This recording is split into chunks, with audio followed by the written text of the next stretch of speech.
നൗഷാദ് അലിയും കൂടി ശ്രദ്ധിക്കാൻ വേണ്ടി ഒരു കാര്യം പറയാം. നൗഷാദിൻ്റെ ഇടയ്ക്ക് ഫോണിൽ നോക്കുന്നുണ്ട്. നൗഷാദെ, ഞാൻ പാർലമെൻറ്റിൽ രാജ്യസഭയിൽ ഒരു പ്രസംഗം നടത്തി. അന്ന് നമ്മുടെ ഇന്ത്യൻ പ്രധാനമന്ത്രി അയോധ്യയിൽ ക്ഷേത്രത്തിൻ്റെ പ്രാണപ്രതിഷ്ഠാകർമ്മം നടത്തിയൊരു മുഹൂർത്തത്തിലാണ്. അന്ന് ഞാൻ രാജ്യസഭയിൽ CPM-നെ പ്രതികരിച്ചുകൊണ്ട് എഴുന്നേറ്റ് എന്ന് ഞാൻ പറഞ്ഞു,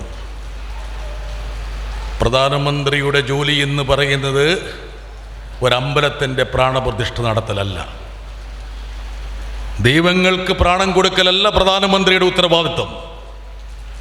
ജനങ്ങളുടെ പ്രാണൻ സംരക്ഷിക്കലാണ് പ്രധാനമന്ത്രിയുടെ ഉത്തരവാദിത്വം. മണിപ്പൂരിൽ നൂറുകണക്കിന് ജനങ്ങൾ പിടഞ്ഞു വീഴുമ്പോൾ അങ്ങോട്ട് പോകാതെ തൻ്റെ ദൗത്യം മറന്നുള്ള ഈ പോക്കിനെ ഞങ്ങൾ അംഗീകരിക്കുന്നില്ല. രണ്ടാമതൊന്നും കൂടി ഞാൻ പറഞ്ഞു, രാമനെന്ന് പറയുന്നത് മഹാത്മാഗാന്ധിയുടെ രാമനാണ്, സ്നേഹത്തിൻ്റെ, സൗമനസ്യത്തിൻ്റെ, സാഹോദര്യത്തിൻ്റെ രാമനാണ്. അത് ഞങ്ങളുടെ രാമനാണ്. നിങ്ങളുടെ രാമനെന്ന് പറയുന്നത് മഹാത്മാഗാന്ധിയുടെ നെഞ്ചിലേക്ക് നിറയൊഴിച്ച നാദൂ രാമനാണ് എന്ന് ഞാൻ പാർലമെൻറ്റിൽ വിളിച്ചു പറഞ്ഞു. ഇനി ആ നൗഷാദ് അലിയോട് ഞാൻ പറയാൻ പോകുന്നു.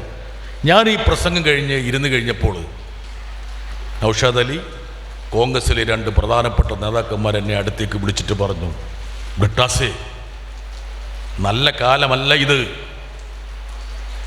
ഇത്രയും ശക്തമായി പ്രസംഗിക്കരുത്, താങ്കളെ അപകടപ്പെടുത്താൻ, അപായപ്പെടുത്താനുള്ള എല്ലാ സാഹചര്യവും ഇണങ്ങിയ ഒരു സാമൂഹ്യ സാഹചര്യത്തിലൂടെയാണ് നമ്മൾ കടന്നു പോകുന്നത്.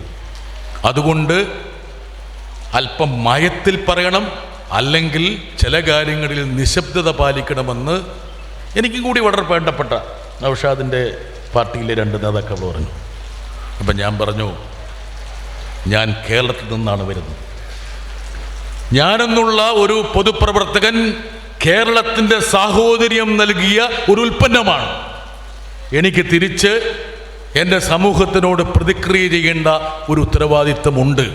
അതുകൊണ്ട് ഇങ്ങനെ അങ്ങ് മുന്നോട്ട് പോകുക എന്നുള്ളതാണ് എൻ്റെ ലക്ഷ്യമെന്ന് ഞാൻ പറഞ്ഞു.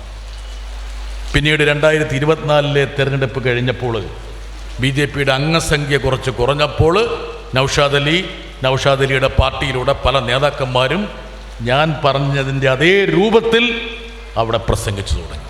എനിക്ക് സന്തോഷമുണ്ട്. ഒരു മലയാളി എന്ന നിലയിൽ കേരളത്തിലെ ജനങ്ങൾ മുസ്ലിമെന്നോ ക്രിസ്ത്യനെന്നോ ഹിന്ദുവെന്നോ ഉള്ള വേർതിരിവില്ലാതെ ഒരു ശരീരമായി മുമ്പോട്ട് പോകുന്ന ആ ഒരു സംസ്കാരമാണ് ഇന്ത്യക്ക് അഭിലഷിയുമെന്നും നമ്മുടെ ഇന്ത്യൻ ഭരണഘടന വിഭാവനം ചെയ്യുന്നത് അതാണെന്നും അടിവരയിട്ട് പറയാൻ ഒരുപക്ഷെ കേരളത്തിലെ പൊതുപ്രവർത്തകർക്ക് കഴിയുന്നുണ്ട് എന്നതിൽ എനിക്ക് ചാരിതാർത്ഥ്യമുണ്ട്.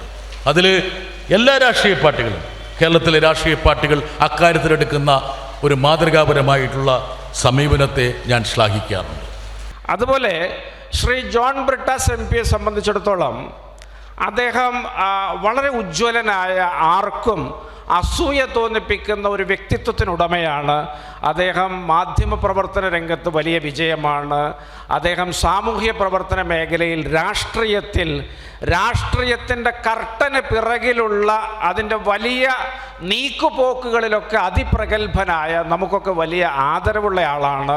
അദ്ദേഹത്തിൻ്റെ രാജ്യസഭയിലെ പ്രവർത്തനത്തെയും പ്രസംഗത്തെയൊക്കെ വലിയ ആവേശത്തോടു കൂടി, വലിയ അതൊരു പ്രചോദനം ഉൾക്കൊള്ളേണ്ടതാണ് എന്ന മനസ്സോടുകൂടി തന്നെയാണ് ഒരു ജനാധിപത്യ മതേതര വിശ്വാസികളൊക്കെ വീക്ഷിക്കുന്നത്. എന്നാൽ ഞാൻ അദ്ദേഹത്തോട് പറയാൻ ആഗ്രഹിക്കുന്നത്, അദ്ദേഹത്തിന് ED 100 മണിക്കൂർ ചോദ്യം ചെയ്തിട്ടില്ല. അദ്ദേഹത്തിൻ്റെ പാർലമെൻറ്റ് അംഗത്വം റദ്ദാക്കപ്പെട്ടിട്ടില്ല. അദ്ദേഹത്തെ ഔദ്യോഗിക വസതിയിൽ നിന്ന് ഇറക്കി വിട്ടിട്ടില്ല. നാടുനീളെ പപ്പു വിളികളോ അല്ലെങ്കിൽ സമാനമായ വിളികളുമായിട്ട് അദ്ദേഹത്തെ ആരും വേട്ടയാടുന്നില്ല. അത്തരത്തിലൊക്കെ വലിയ വേട്ടയാടലിന് വിധേയരാകുന്ന ആളുകൾ ഫാസിസത്തിനെതിരെ വലിയ പോരാട്ടം നയിക്കുമ്പോൾ ശ്രീ ജോൺ ബ്രിട്ടാസും അദ്ദേഹത്തിൻ്റെ സംഭാവനകൾ അതിൽ അർപ്പിക്കുന്നുണ്ട്. തീർച്ചയായിട്ടും അത് സ്തുത്യർഹമായ കാര്യമാണ്. എന്നാലും അദ്ദേഹം ഇവിടെ പറഞ്ഞതുപോലെ ഗുണദോഷിച്ച കോൺഗ്രസ്സുകാർ ആരെങ്കിലും ഉണ്ടെങ്കിൽ അവർക്ക് രാഹുൽ ഗാന്ധിയോട് ആ ഉപദേശം നൽകാനായിട്ട് അദ്ദേഹത്തെ പറഞ്ഞേക്കാൻ ശ്രീ ജോൺ ബ്രിട്ടാസ് ശ്രമിക്കണമായിരുന്നു. ഇനി അങ്ങനെ ആളുകളുണ്ടെങ്കിൽ അദ്ദേഹം ഇനി അടുത്ത ഏതെങ്കിലും വേദിയിലോ വല്ല എഴുത്തിലോ പ്രഭാഷണത്തിലോ ഒക്കെ ആ പേരുകളൊന്ന് മെൻഷൻ ചെയ്യുകയാണെങ്കിൽ അവരെയൊക്കെ ഒരു നിന്ദയോടുകൂടി കാണാൻ ഒരു കോൺഗ്രസ് പ്രവർത്തകൻ എന്ന നിലയ്ക്ക് എനിക്ക് താല്പര്യമുണ്ട് എന്നുകൂടി അദ്ദേഹത്തെ ഓർമ്മിപ്പിക്കുവാൻ ഞാൻ ആഗ്രഹിക്കുന്നു.